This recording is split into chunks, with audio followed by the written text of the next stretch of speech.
Okay, so this has been a wonderful session. And what conflict are you facing right now? Our friends in Puerto Rico, we can imagine what conflicts are facing. Is the conflict you're facing at this moment different from the ones that you faced before? You were an adolescent, when you were a child.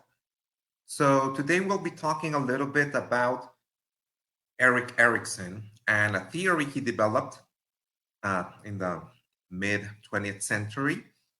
And with this, it will be helping you understand your students better so you can develop their personality a little bit stronger in a better way so they can help others and they can help themselves too, thus becoming better global citizens.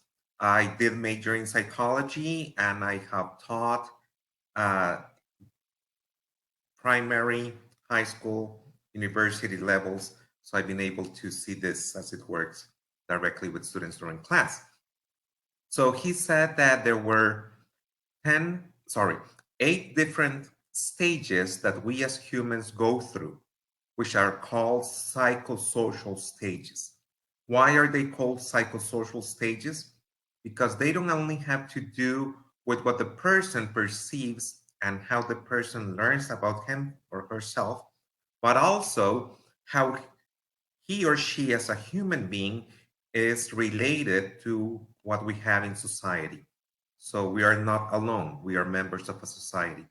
Even though there are 8 stages, today we'll only be focusing on 4 of them because they are the ones that are more related to the age levels that we probably have in our students, in our classes. So we're going to start with stage number 3, which is when children are between the ages of 3 and 5. So, what are children at this age facing?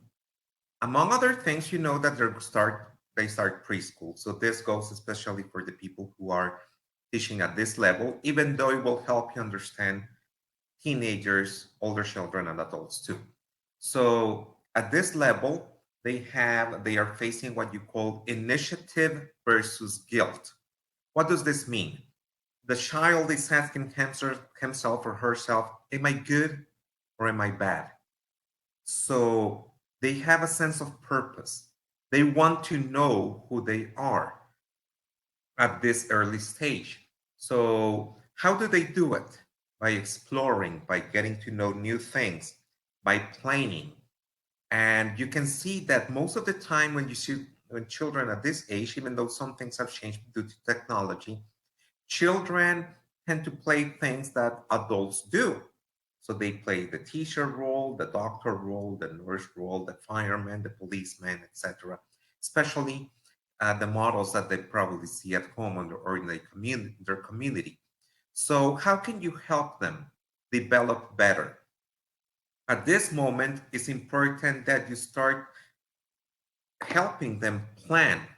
So it's not only just letting them play by themselves, and this is fine, but at a certain moment, that's when it's necessary to start telling them how to plan. And also that at a certain moment, they have to accomplish something new, something different. And whenever this happens, and you have to praise them and you have to congratulate them and feel that they are good, that they have done something very well, even though it may be challenging. And if it is a challenge and they face it, and whatever the outcome is, it's important that they know that they can be accepted. So when they go out of this stage, after learning these new skills, they will be ready to go to the next skill. To the next level in a better way. And what is the next stage? The next stage is called industry versus inferiority. And this is what our children face when they are, and we did ourselves, between the ages of 6 and 11, when they are basically in elementary school. So the main question they have is, how can I be good? And not only good as a human being, not only good as a person, but also good in what can I do? What am I good at? So, what is the most important virtue they want to develop at this stage. At this moment, they want to develop competence. The important event in their lives, just like I mentioned, is school. But you know that as a person or a child who is in preschool, their environment is more controlled because parents are there, caretakers are there, teachers are there, but it's very, let's say, a small world. While when they go into elementary school, their social area is much bigger. So we are start as parents, we can start losing control. This can freak us out a little bit, but it's the role of us also as teachers to know that it is the moment to let them explore this new world. So if we are putting too many boundaries, that this may affect them later on in their lives and they can become insecure. So what is important here that they start developing a sense of pride, that they know that they are good at something, that they know that they can do many things for others, and also their social influence upon others starts expanding. So what is important at this moment that we do?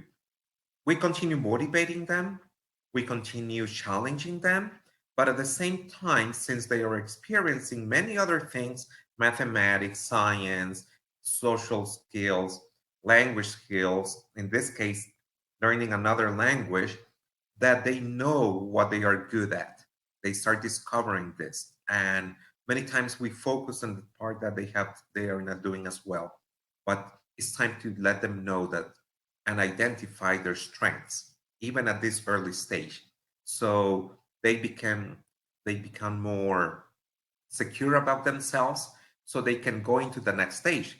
Adolescence, when between 12 and 18, and what they are facing at this moment is called identity versus confusion. They start going into high school, they start experiencing many things. That's why you see that a few weeks they like this music, and then they like these movies, and then they like this other kind of music, because they are trying to answer themselves. Who am I? What am I doing? Why am I important? And they start developing deeper social relationships. So it's time for us to let them experiment and see how they work with relationships and to develop the vocabulary that is needed for them to express their emotions, to express their experiences, and also the vocabulary that they need to understand better what's going on around the world. And finally, intimacy versus isolation. And this is between 19 and 40. So it's a long period of time when they are trying to get into intimate relationships, which that only has to do with having a boyfriend, a girlfriend, husband, or wife, but intimate relationships as friends. That's when we can give them the opportunity to express themselves, their likes, their dislikes, their what they do on the weekend, because they can get to express who they really are. So they not only express it to others, but also to themselves. So all throughout these stages, as language teachers, we have to make sure that we can share with them and let them express themselves and provide them the necessary skills so they can tell what they feel, what they know, what they want for their lives. So it's not only developing the language itself, but also sharing with others and getting to know themselves using the language, not only in their mother tongue, but also in the language that we are teaching them at this moment. And it's important that what happens in one stage will affect the other ones. So we are teachers, but we are also people who are helping others develop as human beings, because many times they spend more time with us than sometimes they do with their parents. So it has been a pleasure to share this information with you. And don't forget, donate. Puerto Rico needs us, and we are all working for them. Thank you, Ricardo.